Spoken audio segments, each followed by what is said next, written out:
હું પંડ્યા આરતી આપ જોઈ રહ્યા છો સ્પાર્ક ટુડે ન્યૂઝ। જવાહરનગર પોલીસે પોલીસ સ્ટેશન હદ વિસ્તારમાંથી લાખોનો વિદેશી દારૂનો જથ્થો ઝડપી પાડ્યો છે। સ્થાનિક જવાહરનગર પોલીસને બાતમી મળી હતી કે કરોડિયાના રમેશનગરમાં મોટા પ્રમાણમાં વિદેશી દારૂનો જથ્થો સંતાડવામાં આવ્યો છે।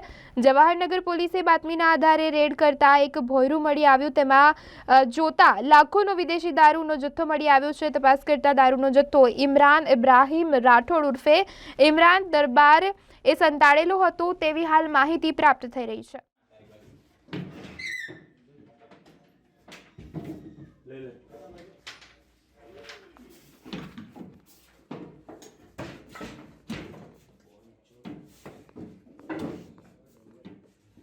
એના લઈ લો સાહેબ। હા પેલી બાજુ ફોલ્ડ છે સાહેબ।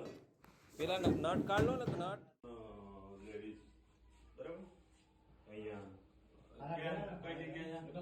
રમેશનગર લક્ષ્મીનગરની બાજુ લક્ષ્મીનગરની બાજુમાં ઇમરાન દરબારના ઇમરાનના ત્યાં પીસીઆર મૂકી આપજો અને એમાં 5 પોલીસના ડિસ્ટાફના તમામને જાણ કરજો તો ચાવડા સાહેબનો કોન્ટેક્ટ કરો કે તમામનો નાઇટ વાઇટ તમામનો સ્ટ્રિક્ટલી હો અને 5 લેડીઝમાં પીસીઆરમાં મોકલી આપજો 3 કે 4 5 હો ઝડપથી મોકલો।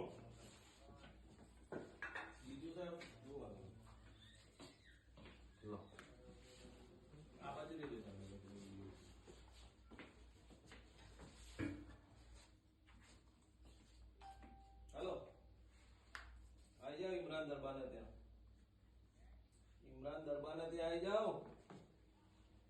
माल पकड़ो જો પડે ને સુરત સાહેબ અમે હતા બીજું કોણ અમને કોની હોય લાવ હા આવો તૈયાર જયવીર સિંહ દેશ આવો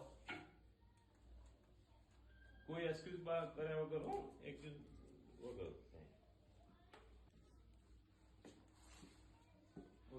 પાડો ને બે રામપુર ટેકડી આવે છે લે હાઇડ્રોલિક એને તો હાઇડ્રોલિક વાળું હા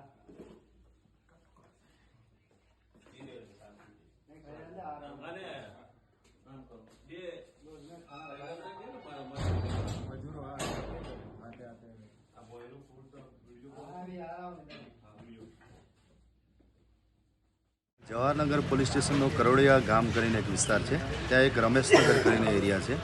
ત્યાં એક ઇમરાન ઇબ્રાહીમ રાઠોડ કરીને બુટલેગર છે, લિસ્ટેડ બુટલેગર છે।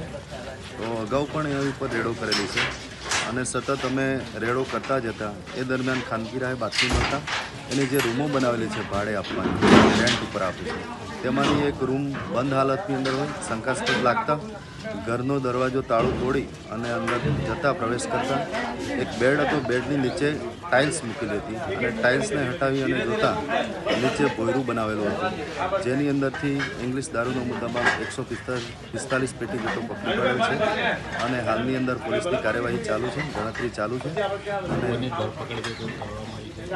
આરોપીને ખબર પડતા આરોપી ભાગી ગયેલ છે અને હાલમાં આરોપી પકડાય નહીં, એને પકડવા માટેની તજવીજ હાલમાં ચાલુ છે। સાહેબ શું કહે અગાઉ બી જવાહરનગર પોલીસ સ્ટેશનની અંદર હદમાં એક ગોડાઉન છે, મિની ગોડાઉન